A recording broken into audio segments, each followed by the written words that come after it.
বিসমিল্লাহির রহমানির রহিম। অসংখ্য ধন্যবাদ আফসার স্যারকে আমাদের কিছু বলার জন্য সুযোগ করে দেওয়ার জন্য।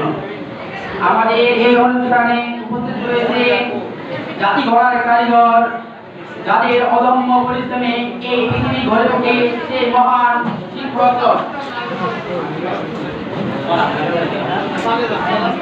আমার সামনে উপস্থিত রয়েছে আমার স্নেহের শিক্ষার্থী, সকলের প্রতি রইল সালাম, আসসালামু আলাইকুম। হে নবীন নবীরা, তোমরা এসেছো বিষয় ভারী বিদ্যা নিকেতনে অমূল্য বিদ্যা আহরণ করবে বলে।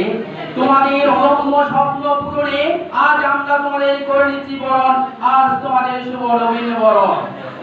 প্রিয় শিক্ষার্থী বন্ধুরা, তোমাদের সামনে রয়েছে এক সুন্দর ভবিষ্যৎ। সেই ভবিষ্যৎ গড়ার জন্য তোমাদের করতে হবে আপান্ন চেষ্টা। তোমাদের চেষ্টা, তোমাদের অদম্য ইচ্ছা তোমাদের নিয়ে যাবে সফলতার দ্বার প্রান্তে। আমরা শুধু তোমাদের পথ প্রদর্শক। তোমাদের কাছে আমি একটা গল্প বলবো। সেই গল্পটা হলো ময়ের গল্প। ম বাংলা বর্ণমালার অন্যতম একটি বর্ণ। আমরা ম দিয়ে অনেক গুরুত্বপূর্ণ শব্দ শিখেছি। মদি মহানবী, মদি মক্কা, মদি মদিনা। তোমরা প্রথম কি কি ময়ে আমি তোমাদের ব্যাখ্যা করব। প্রথম ম, তোমরা কখনো মিথ্যা বলবে না। মিথ্যা মহাপাপ। যে ব্যক্তি মিথ্যা বলবে তার দুনিয়া আখিরাত উভয় জাহান্নামে ধ্বংস হবে। এক ব্যক্তি আমাদের যিনি নবী সাল্লাল্লাহু আলাইহি ওয়াসাল্লাম কাছে গেলেন। তার অভিযোগ ছিল সে নানা রকম অপকর্ম করত, সে চুরি করত, ছিনতাই করত, নানা রকম করত। নবী কারীম সাল্লাল্লাহু আলাইহি ওয়াসাল্লাম ডাকলেন, বললেন, হে বৎস, তুমি কেন এই অপকর্ম করো? তুমি এগুলো ছেড়ে দাও। সে ব্যক্তি বলল, হে আল্লাহর রাসূল, আমি চুরি করা ছেড়ে দিতে পারবো না, আমাকে অন্য নসিহত করুন। আল্লাহর রাসূল বললেন, ঠিক আছে, তুমি আজ থেকে মিথ্যা বলা ছেড়ে দাও। সে ব্যক্তি হাসি মুখে নবীর কথা মেনে নিল। পরের দিন যখন সে রাতে চুরি করতে গেল, পথিমধ্যে এক ব্যক্তির সাথে দেখা হলো। ব্যক্তি বলল, হে অমুক, তুমি কোথায় যাচ্ছ? তখন সে লজ্জিত হলো, সে বাসায় ফিরে গেল। পরের দিন সে সেম ঘটনা ঘটলো।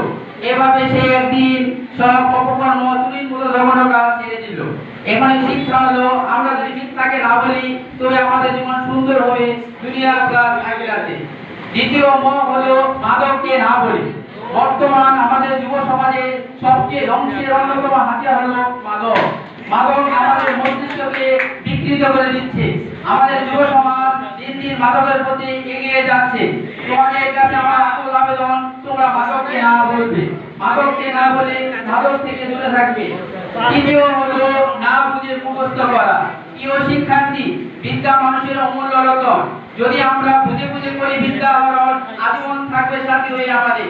যদি না বুঝে আমরা বিদ্যা করি মুখস্থ, ক্ষণিকের করে যাওয়া বলে। প্রিয় শিক্ষার্থী, মুখস্থ করা আর বুঝে পড়ার মধ্যে একটি উদাহরণ দিচ্ছি। আমরা অনেক শিক্ষার্থী পড়ি যে আমাদের আদি মানব হযরত মুহাম্মদ সাল্লাল্লাহু আলাইহি ওয়াসাল্লাম, আদি মানব হযরত সাল্লাম। কিন্তু একজন ছাত্র যদি বলে আদি মানে কি? শুরু। মানব মানে কি? মানুষ। পৃথিবীতে যে মানুষ প্রথম এসেছে সেই আদি মানুষ, তাহলে তার মুখস্থ হলো, পড়াটা বোঝা হলো। প্রিয় শিক্ষার্থী, তোমার কাছে আকুল আবেদন, তোমরা আমার এই তিনটা কথা মেনে চলবে। আশা করি তোমরা দুনিয়া আখিরাতে উভয় জাহান্নামে সফল হতে পারবে। আমি আল্লাহর বক্তব্য রাজি করতেছি না, আর আমি এখানে শেষ করছি। তোমাদের সবার জন্য শুভকামনা। আসসালামু আলাইকুম।